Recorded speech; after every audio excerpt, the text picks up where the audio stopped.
إن الحمد لله نحمده ونستعينه ونستغفره ونعوذ بالله من شرور أنفسنا ومن سيئات أعمالنا من يهده الله فلا مضل له ومن يضلل فلا هادي له وأشهد أن لا إله إلا الله وحده لا شريك له وأشهد أن محمدا عبده ورسوله صلوات ربي وسلامه عليه. أما بعد فإن خير الحديث كتاب الله وخير الهدي هدي محمد صلى الله عليه وسلم وشر الأمور محدثاتها وكل محدثة بدعة وكل بدعة ضلالة وكل ضلالة في النار. اللهم انفعنا بما علمتنا وعلمنا ما ينفعنا وزدنا علما. سبحانك لا علم لنا إلا ما علمتنا إنك أنت العليم الحكيم. رب اشرح لي صدري ويسر لي أمري واحلل عقدة من لساني يفقهوا قولي. روى الإمام أحمد رحمه الله تعالى عن عقبة بن عامر رضي الله تعالى عنه عن النبي صلى الله عليه وسلم قال: لا تخيفوا أنفسكم أو الأنفس. قالوا: يا رسول الله صلى الله عليه وسلم وما نخيف أنفسنا؟ قال: صلوات ربي وسلامه عليه الدين أو كما قال عليه الصلاة والسلام. گزشتہ خطبہ جمعہ میں اللہ مالک کی توفیق سے قرض کے حوالے سے گفتگو کا آغاز کیا گیا. اس حوالے سے پہلا نقطہ عرض کیا گیا کہ نبی کریم صلی اللہ علیہ وسلم سے قرض کا لینا ثابت ہے. حضرات صحابہ بھی آپس میں قرض لیا کرتے تھے. دوسرے نقطے کا آغاز کیا گیا کہ قرض کا لینا اسلام میں پسندیدہ نہیں. اس بارے میں اللہ مالک کی توفیق سے کچھ دلائل عرض کرنے کی عاجزانہ کوشش کی گئی. آج کے خطبہ جمعہ کا آغاز بھی اسی دوسرے نقطہ کے حوالے سے کچھ مزید دلائل و شواہد کے آغاز سے کیا جا رہا. ابتدا میں جو حدیث شریف پڑھی گئی امام احمد رحمہ اللہ تعالی نے حضرت عقبہ بن عامر رضی اللہ تعالی عنہ سے روایت کیا. ہمارے نبی کریم صلی اللہ علیہ وسلم نے ارشاد فرمایا: اپنی جانوں کو یا الفاظ یہ تھے جانوں کو خوف زدہ نہ کرو. توجہ فرمائیے، وہ فرما رہے ہیں جو رب العالمین کے بعد میرے، آپ کے اور ہمارے کنبوں اور نسلوں کے سب سے زیادہ خیر خواہ ہیں. اپنی جانوں کو یا جانوں کو خوف زدہ نہ کرو.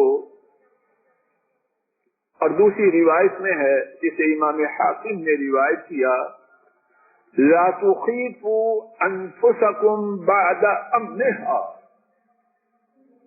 اپنی جانوں کو بے خوف ہونے کے بعد خوف زدہ نہ کرو. صحابہ رب ذوالجلال کی ان پر انگنت رحمتیں ہوں، بات کو اچھی طرح سمجھ کر عمل میں لانے کے لیے عرض کرتے ہیں، جانوں کو خوف زدہ کرنا یہ کیا ہے، کیسے ہے؟ حضرت صلی اللہ علیہ وسلم نے فرمایا، الدین، قرض لینا اپنی جانوں کو خوف زدہ کرنا. جو شخص قرض لیتا ہے وہ اپنے امن کا سودا کر دیتا ہے. اللہ نے اس خوف سے آزاد کیا، اب قرض لیا، چکر میں پھنسا اور خوف میں آیا. اسی حوالے سے امام حاکم کی روایت میں، یہ امام حاکم کی روایت ہے، پہلی روایت امام حاکم کی ہے. امام حاکم کی روایت میں فرمایا، لا تحتفوا انفسکم، اپنی خودکشی نہ کرو. الفاظ پہ غور فرمائیے. قرض میں جھوٹی چمک ہے، دل فریبی ہے. حقیقت کیا ہے؟ وہ ہے جو نبی کریم صلی اللہ علیہ وسلم فرما رہے ہیں. خودکشی نہ کرو، اپنی جانوں کو ہلاک نہ کرو. عرض کیا گیا، جانوں کو ہلاک کرنا، خودکشی کرنا کیا ہے؟ فرمایا، بالدین، قرض کے ساتھ اپنی جانوں کو خود ہلاک کرنا ہے. غور فرمائیے، اپنے فائدے کے لیے نبی کریم صلی اللہ علیہ وسلم میرے آپ کے محتاج نہیں کہ ہم ان کی بات مانیں تو ان کی عزت بڑھے گی. جو گھرانوں سے بات شروع کیجیے یا اپنے آپ سے کی. جو لوگ، جو گھرانے چکر کے دائرے، قرض کے دائرے میں آتے ہیں، بے خوف ہوتے ہیں یا خوف میں دن بدن ڈوبتے جاتے.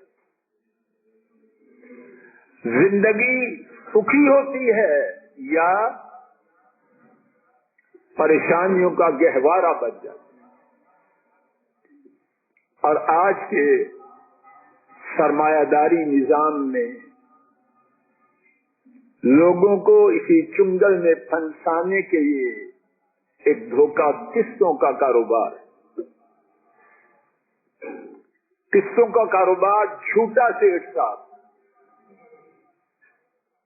استطاعت ہے موٹر سائیکل کی، اب ایڈ آئی،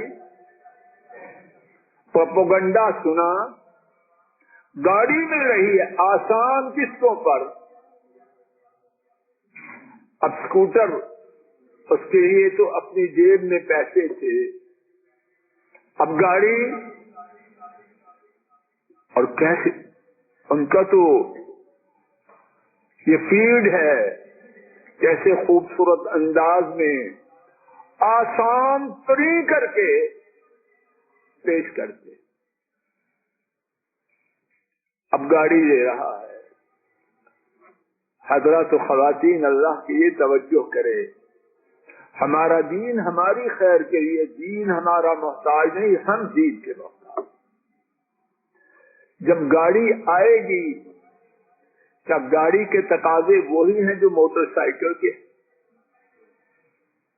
کیوں جی؟ اور جب گاڑی والا سیٹ پہ بیٹھ کے اسٹیئرنگ کو حرکت دیتا ہے تو کیا اس کا دماغ وہی ہوتا ہے جو موٹر سائیکل والا موٹر ڈرائیو کرتے ہوئے اپنے آپ کو سمجھتا ہے؟ اور بیگمات بچے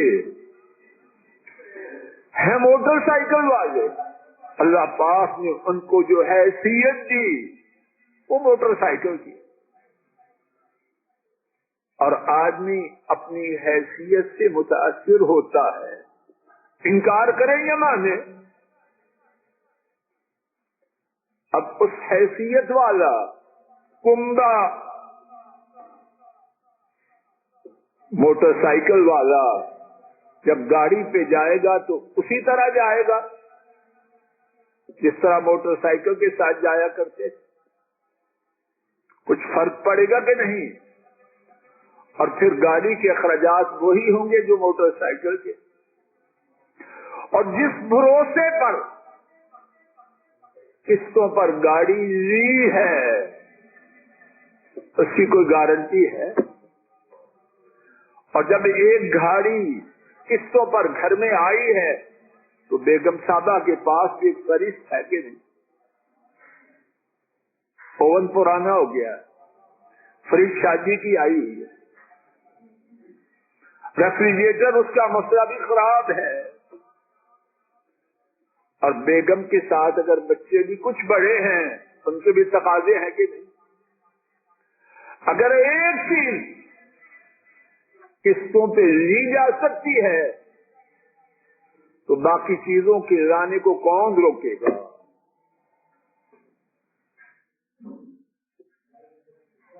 امن والی زندگی قسطوں میں پھنس کر قرضے پر لی ہوئی گاڑی کے شوق میں ایک جھوٹا معیاری زندگی بنائے گی. بندہ ٹھیک چلے گا یا برباد ہو کے چلے گا؟ مزید سماعت فرمائیے. اور جب یہ بات افراد کی صورت میں، کنبوں کی صورت میں ہے تو قوموں کی صورت میں کیا حال ہوگا؟ اور پاکستان میں رہتے ہوئے ہمیں کچھ کہنے کی ضرورت تھی. امن رہا، عزت رہی، کیا بن چکی ہے؟ آگے چلیے. عمر فاروق رضی اللہ تعالی عنہ فرماتے ہیں ایاکم والدین فإن أوله هم وآخره حرب. قرض سے دور ہو جاؤ.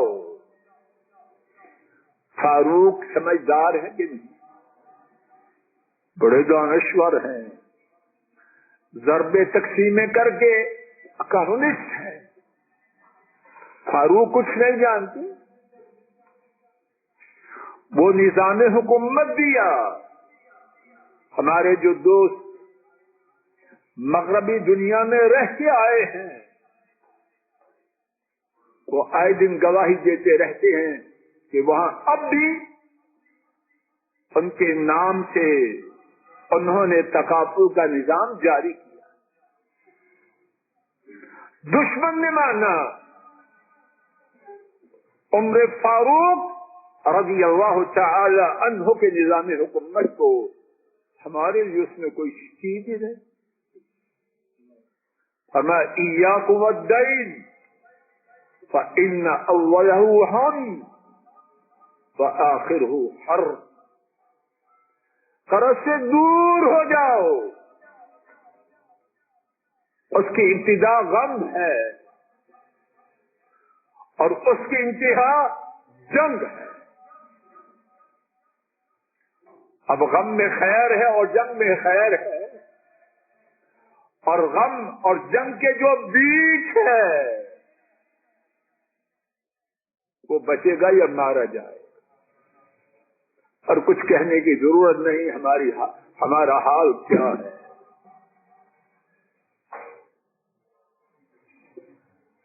کہاں تک ہم پہنچے ہیں. ہمارا نظام، پڑھے لکھے لوگ بیٹھے ہیں سب اشارہ کا، ہمارا نظام تعلیم ہماری مرضی کے مطابق نہیں ہے. کچھ نہیں ہمارے پاس. مزدور جھاڑی دار وہ برداشت کرتا ہے اس کے بیوی بچوں میں کسی اور کا قانون چلے. ہم بحیثیت قوم اپنے تعلیمی اداروں میں، اپنے مدارس میں دینی تعلیم کے جو ادارے ہیں وہ برداشت نہیں ہو رہا کہ وہاں کتاب و سنت کی تعلیم اس طرح دی جائے جو صحیح مسلمان پیدا کرے. کس نے مجبور کیا؟ ایٹم بم والی قوم پھنسے ہیں. مزید سماعت فرمائیے. حافظ ابن حجر رحمہ اللہ اپنی عظیم کتاب صحیح بخاری کی شرح فتح الباری میں لکھتے ہیں، بعض سلف نے، قدیم علماء نے فرمایا ما دخل حم الدین قلبا الا اذهب من العقل ما يعود الیہ ابدا. فرمایا جس دل میں قرض کا غم داخل ہو جائے وہ عقل کا کچھ حصہ چھین لیتا ہے. جب قرض کا غم دل میں آئے گا عقل کا کچھ حصہ چلا جائے گا، اور صرف چلا ہی نہ جائے گا بلکہ وہ کبھی عقل کا وہ حصہ اس کو باقی میسر نہ. علامہ قرطبی رحمہ اللہ صحیح مسلم کی عظیم الشان اپنی شرح میں لکھتے ہیں ان الدین الشین. 5 باتیں انہوں نے فرمائی. میرے ساتھ ایک ایک کر کے میں اور آپ سب اپنے سینوں میں اللہ کی توفیق سے نقش کرنے کی کوشش کریں. صحیح بات فرمائی ان الدین الشین. یقیناً قرض عیب ہے. اللہ والوں غور کرو، یہ باتیں میرے اور آپ کے لیے ہیں. کہنے والوں نے ہم سے چندہ مانگنا. ان الدین الشین صحیح بات سبق کی طرح یاد کریں، اور ہم قومی طور پر اور ایک بڑی تعداد انفرادی طور پر اس سبق کو فراموش کر چکے، اور جو نہیں وہ بھی اسی جگر پر آ رہے. ان الدین الشین قرض عیب ہے. بنگلہ بنایا کہاں سے؟ لون. اس بنگلے سے کٹیا اچھی نہیں جو اپنے پیسوں کی بنگلے میں ہے اور باہر قرض لینے والے ہیں اور پیغام آ رہا ہے اندر کوئی نہیں شیخ صاحب کوئی نہیں اور اندر مرا پڑا. کٹیا نہیں اچھی, عزت سے داخل ہو, عزت سے باہر آئے. لمبی گاڑی ہے, کہاں سے, اور گول مول سودے, نتیجہ وہی قرض. اس لمبی گاڑی سے ویگن پہ جانا اچھا نہیں. پیسے دیے, منزل پہنچا, بات ختم ہوئی. فرمایا یقیناً قرض عیب ہے. نمبر 2, الدین ہم باللیل, قرض رات کا غم ہے. قرض راتوں کو غمگین بنا دیتا ہے. نمبر 3, ومذلۃ بالنہار, اور قرض دن کی روشنی میں ذلت و رسوائی کا سبب. نمبر 4, وإخافة النفوس, قرض جانوں کو ڈرانے والا. وہی حدیث شریف کا خلاصہ, نفوس کے جانوں کے اطمینان اور سکون کو غارب کرنے والا. نمبر 5, بل وإرقاق لها, بلکہ قرض آزاد لوگوں کو غلام بنانے والا. نام کی آزادی, حقیقت کی غلامی. نام کی آزادی اور حقیقت میں, اور اس بات کا ثبوت کو لانے کی ضرورت ہے, جواب دو. تو گفتگو کا نقطہ نمبر 2 یہ ٹھہرا, اگرچہ قرض لینا شرعاً جائز ہے, لیکن عام شریعت کا فیصلہ یہ ہے ناپسندیدہ.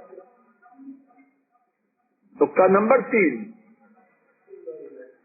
قرض لینا ہے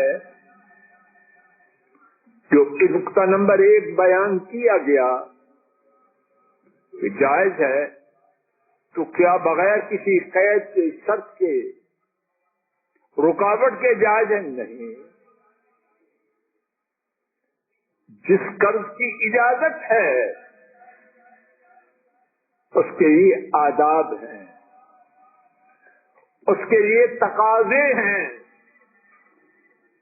اگر وہ آداب ہوں, وہ تقاضے ہوں, تو انشاءاللہ ناپسندیدہ نہیں. اور اگر نہیں تو وہی بات ہے جو ابھی ہم سن چکے ہیں. وہ تقاضے کیا ہیں؟ ان میں سے پہلا تقاضا, جو قرض لیا ہے اس کا کوئی جائز شرعی سبب موجود. بھوکا مر رہا ہے, اب آٹا ادھار لیا, علاج کے لیے کچھ نہیں, اور علاج کے بغیر کیفیت یہ ہے زندگی خطرہ میں ہے, لے سکتا ہے. کوئی معقول جائز سبب ہے تو پھر قرض کا لینا انشاءاللہ الرحمن جائز. اس بارے میں ایک حدیث شریف سماعت فرمائیے. امام احمد عبد الرحمن ابن ابی بکر رضی اللہ تعالی عنہما سے روایت کرتے, رسول کریم صلی اللہ علیہ وسلم نے فرمایا, مقروض کو اللہ تعالی روز قیامت بلائیں گے اور فرمائیں گے یا ابن آدم فیما اخذت هذا الدین، تو نے یہ قرض کیوں لیا؟ وفیما ضیعت حقوق الناس، اور تو نے لوگوں کے حقوق کو ضائع کیوں کیا؟ وہ مقروض عرض کرے گا یا رب انک تعلم انی اخذته، اے میرے رب آپ جانتے ہیں میں نے قرض لیا، فلم آکل ولم اشرب ولم البس، میں نے اس لیے قرض نہ لیا کہ اچھا کھاؤں، اچھا پیوں یا اچھا لباس پہنوں، ولم اضيع، اور میں نے جو قرض لیا اس کو ضائع نہ کیا، ولكن عتى علي ولكن عتى على يدي اما حرق واما سرق او وضيعة، ہوا یہ کہ آگ لگ گئی یا چوری ہو گئی یا کاروباری خسارہ ہو گیا۔ اللہ عز و جل جواب میں فرمائیں گے صدق عبدی، میرے بندے نے سچ کہا،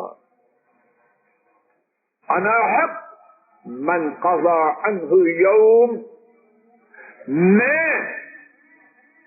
اس بات کا زیادہ حقدار ہوں کہ آج اپنے بندے کا قرض ادا کر۔ سبب معقول ہے، مال و اسباب آگ کھا گئی، چوری ہو گئی، کاروباری اتنا خسارہ ہو گیا اور لوگوں کے حقوق کو ضائع نہیں کیا۔ اللہ پاک فرمائیں گے میرے بندے نے سچ کہا اور میں زیادہ حقدار ہوں کہ اس کے قرض کو ادا کروں۔ پھر کیا ہوگا؟ اللہ تعالی اس کے میزان میں نیکیوں کے پلڑے میں کچھ رکھیں گے، نیکیوں کا پلڑا بھاری ہو جائے گا اور اللہ کی رحمت سے جنت میں داخل ہو جائے گا۔ اللہ تعالیٰ اپنے فضل و کرم سے کہنے اور سننے والوں کو ہدایت دے، مردوں کو بھی عورتوں کو بھی، اور اپنی رحمت سے تا زندگی قرض سے محفوظ رکھے۔ اے اللہ قرض سے محفوظ رکھنا، اے اللہ قرض سے محفوظ رکھنا ہمیں بھی، ہمارے اہل و عیال، نسلوں، بہن بھائیوں، پوری امت کو، اور اے اللہ ہمارے ملک پاک کو بھی اپنی رحمت سے قرض سے نجات دے۔ اے اللہ جو لے چکے ہیں ان کو فارغ فرما اور آئندہ محفوظ فرما۔ وآخر دعوانا ان الحمد لله رب العالمين۔ الحمد لله نحمده ونستعينه ونستغفره ونعوذ بالله من شرور انفسنا ومن سيئات اعمالنا، من يهده الله فلا مضل له ومن يضلل فلا هادي له، وأشهد أن لا إله إلا الله وحده لا شريك له، وأشهد أن محمدا عبده ورسوله صلوات ربي وسلامه عليه۔ آج کے خطبہ جمعہ کا خلاصہ دو نقطے قرض کے حوالے سے اللہ مالک کی توفیق سے عرض کیے گئے۔ پہلا نقطہ یہ تھا کہ عام حالات میں قرض کا لینا ناپسندیدہ ہے۔ اس بارے میں ایک حدیث شریف، جناب فاروق رضی اللہ تعالی عنہ کا ایک قول، سلف صالحین کا ایک قول اور علامہ قرطبی کا ایک قول ذکر کیا۔